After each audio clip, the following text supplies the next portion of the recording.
tal? Mi nombre es Adrián Paredes, presidente de la revista Consejero Empresarial y director del Centro de Estudios del Derecho de la Empresa, CEDE. Y ahora hablaré de un pequeño contrato un poco complejo y sobre todo la ficción fiscal que existe desde 1999. Me refiero al contrato de asociación en participación regulado en el artículo 252 al 259 de la Ley General de Sociedades Mercantiles. ¿Por qué está allí? Por la característica que tiene eminentemente de tratarse de un contrato asociativo, eminentemente mercantil. ¿Por qué? Porque no se pueden celebrar actos de comercio de acuerdo a su propia redacción y se refiere a los del artículo 75 del propio Código de Comercio. El concepto que aquí tenemos se trata del contrato por medio del cual una persona denominada asociado otorga dinero, bienes o servicios a otra denominada asociante para realizar un negocio mercantil o varios, a cambio de participar en las utilidades o pérdidas que se lleven a cabo. Este contrato tiene cualidades particulares, partiendo de la parte de su propio concepto de este artículo 252. Previamente tenemos la parte subjetiva, que encontramos un asociante y uno o varios asociados. Estos últimos son los que van a aportar para que se lleve a cabo la operación, ya sea la generación de bienes, fabricación o la prestación de servicios a través de este contrato. Quien lo encabeza y lo representa, y no es que lo represente, simplemente quien figura ante terceros por su propia esencia, es el asociante, ¿sí?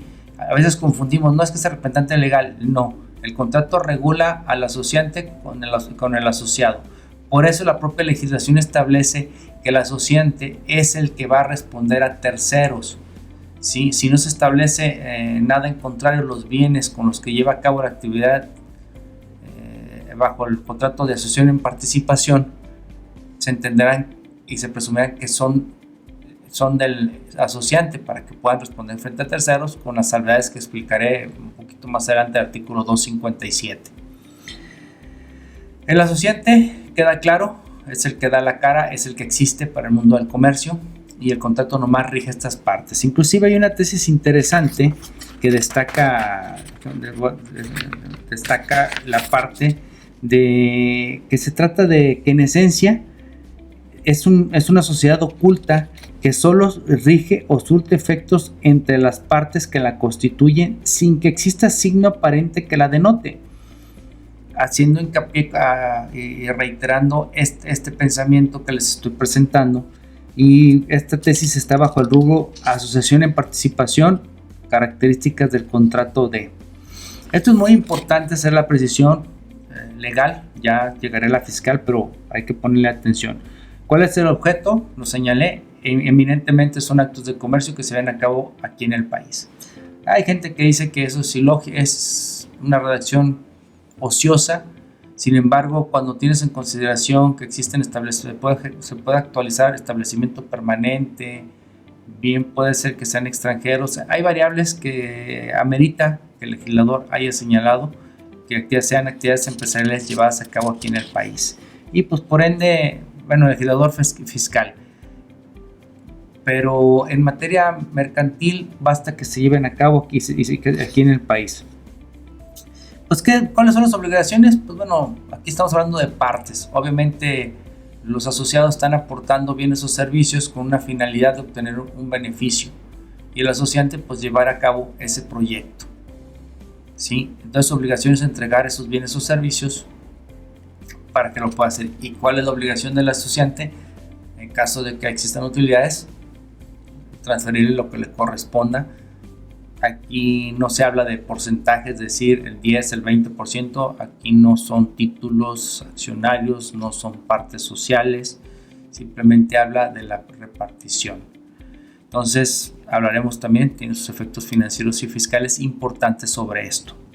Ahora, en caso de que hubiese pérdida, pues obviamente obliga a los asociados a pagar lo que les corresponda de acuerdo a lo pactado en el contrato.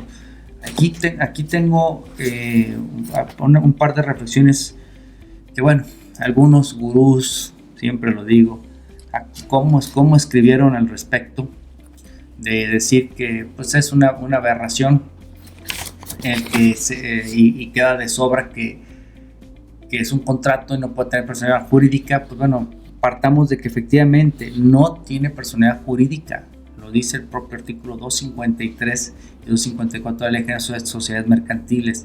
Todo esto sucede puesto que en el ordenamiento, en nuestras leyes fiscales, específicamente empezando en el artículo 8 de la Ley del Impuesto sobre la Renta, donde la enuncia como persona moral, y ya con eso la está equiparando para efectos de tributación de este impuesto sobre la renta, y el 17b del Código Fiscal de la Federación, que bueno, ese es el que tiene una ficción jurídica que vale la pena analizar, y daré mi punto de vista criticable, pero les pasaré mi punto de vista.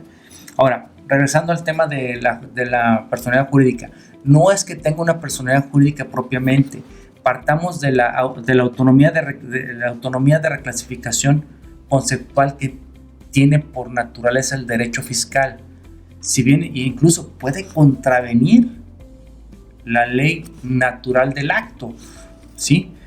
En este caso, la Ley General de Sociedades Mercantiles dice, ¿sabes qué? Es un contrato. Pero por efectos fiscales no. Ya te la enuncié en el artículo 8 de la Ley de Impuestos sobre la Renta, así como en el 17b del Código Fiscal de la Federación.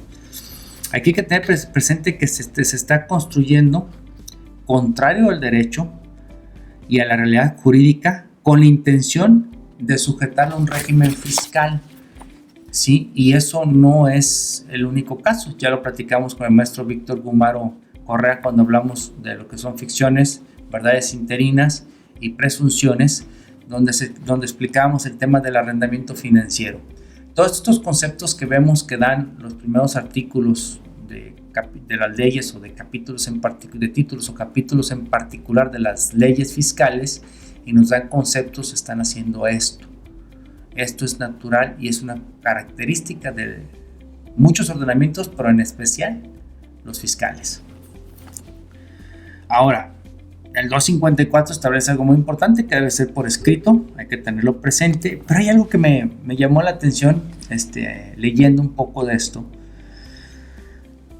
Si yo me voy al artículo 25 del Código Civil Federal, ahí voy a encontrar todas las sociedades que considera el derecho, y en la fracción sexta, parafraseando, aquí tomé nota, pues habla que cualquier asociación distinta de las fracciones anteriores, vamos diciendo, es la salida para el caso de algún supuesto no mencionado, y pues la entrada a que se trata de un ordenamiento enunciativo más no limitativo. Nos está dando la idea a qué se refiere. Entonces, esto es una pequeña reflexión nada más. ¿Qué pasa con el artículo 2670 del Código Civil Federal cuando señala que cuando varios individuos de manera constante realizan actividades, es muy específico ahí el legislador, se considera que son una asociación? Dejaré el señalamiento si aplica el artículo 25 del Código Civil. A mi parecer, y muy criticable mi opinión, puede ser una sociedad irregular o una asociación irregular para efectos civiles. Consecuencias, ninguna. Entonces aquí es lo que tiene que valorar cada quien, en este caso, sin alejarme del tema, su formalización. Pero bueno, esto es una reflexión y es el artículo 2670 del Código Civil Federal. Existe un problema porque también tiene su propia ficción el código, la Ley General de Sociedades Mercantiles, cuando dice en el 257 se presume que son propiedad del asociante. Viene la primera pregunta fiscal. Entonces hay enajenación. Entonces aquí es donde tienes que hacer una planeación adecuada de cómo ejecutar el contrato de asociación en participación cuando estamos hablando de bienes, ¿sí? Entonces, recuerden, el artículo 14 lo establece: aportaciones de bienes son enajenación. Entonces, aquí la presunción de la ley natural, la Ley General de Sociedades Mercantiles, está haciendo que son propiedad, y para que lleguen a ser su propiedad quiere decir que previamente pues, se va a cabo una compraventa o el término fiscal de enajenación. Entonces ahí hay que tener mucho cuidado. Realmente cuando llevamos a cabo aquí en la firma nosotros este tipo de contratos, que para mí son predilectos hacerlos, ya explicaré por qué. Mucha gente no les gusta que es mejor una persona moral. Sí, efectivamente, pues no hay más seriedad que con un contrato que tenga toda la vestimenta de certeza jurídica para las partes. Pero bueno, eso no excluye y hace que sea ajeno a esto el poder arrancar con un contrato de asociación en participación a manera de romance. Es decir, es el noviazgo, nos conocemos, perfecto. Tenemos un sistema de liquidación conforme al 259, que bien, si no pongo las reglas en el contrato, me sujeto a la liquidación que le aplica a las sociedades en nombre colectivo, es decir, a las sociedades de personas, liquido el patrimonio y con ese constituyo la nueva entidad, es decir, ya cuando me caso con mis socios. Entonces, el artículo 257, esa presunción admite prueba en contrario. Estamos hablando de una verdad interina, ¿sí? Entonces, tú, al hacer ese señalamiento, tendrás que escribir en el registro público esa cláusula de que no tú, asociante, tienes que hacerlo, o el contrato si el contrato lo contiene, hay que inscribirlo, ¿sí? Para que todos sepan que los bienes no son del asociante, y me refiero va dirigido para toda la sociedad en general, para que no les aplique.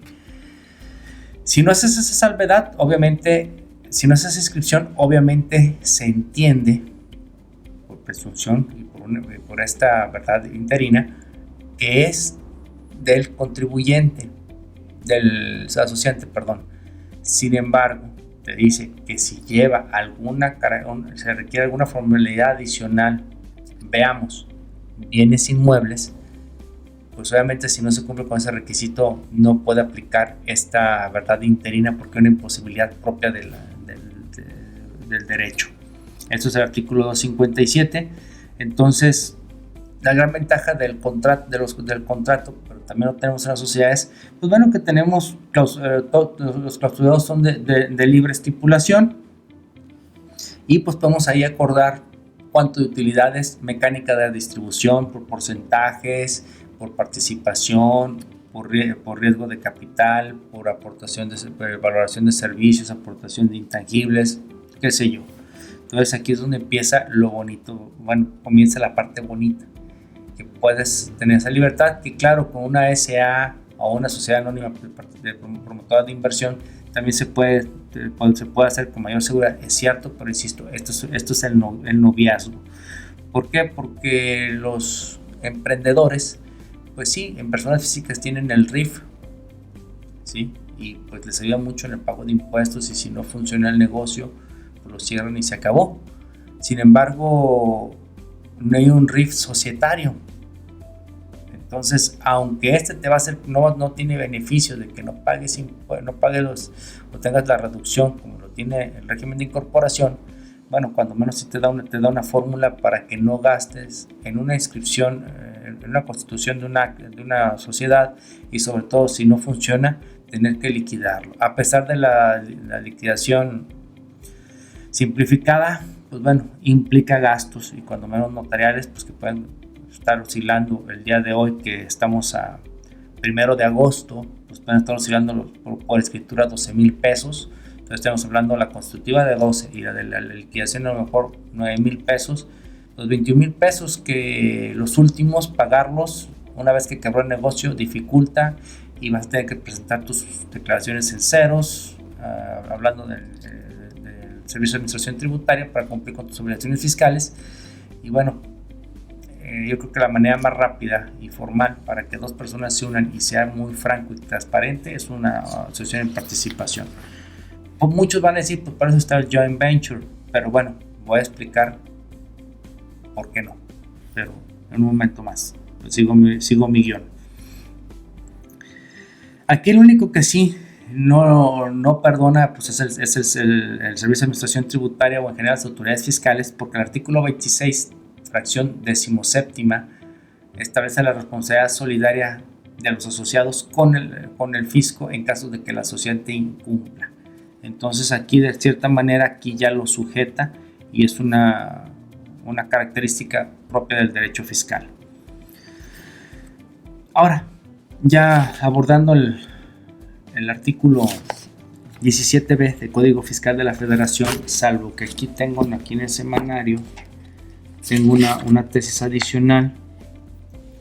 Dice, en la asociación en participación, el asociante, entre paréntesis gestor, es el único elemento activo y es su voluntad es individual porque no es un órgano de ninguna voluntad colectiva. Se confía en él, entre paréntesis, por sus asociados, en su diligencia, en su pericia y en su éxito. Lo único que se participa es en el resultado de la actividad. Estos principios están consagrados por la Ley General de Sociedades Mercantiles. Es la insistencia que he tomado por este tipo de tesis y posiblemente lecturas como la de efectos fiscales de los contratos del doctor José Jesús Gómez Cotero, que pues para mí es uno de mis libros más referentes y es muy recomendable. Entonces esta tesis pues creo que cierra el tema de la función del asociante, porque a él se le tiene que hacer la verdad interina de que es propietario de los bienes, porque él es el que da la cara. El contrato nomás opera entre asociante y asociados, ¿sí? Y a excepción en materia fiscal que sí los asociados son reconocidos como responsables solidarios por artículo 26 en su fracción 17ª. Con esto cierro esta parte. Ahora, un poco esto último, el tema que menciona de que no hay una entidad colectiva y no hay por qué levantar actas, y que es algo muy importante y hay que destacarlo porque de repente hablamos de la copropiedad. Ya en otro video hablaré de esa copropiedad empresarial, hablaré de ese tema. Nomás simplemente menciono esto. En una copropiedad, pues obviamente si bien es cierto, no es propiamente un órgano colegiado, sino hay una cotitularidad en un bien que los hace copropietarios, pues ahora sí estamos hablando de que son varios los involucrados y por ende las decisiones se deben de tomar de una manera muy propia y llevar a cabo asambleas para que pueda estar funcionando, para que pueda ser funcional.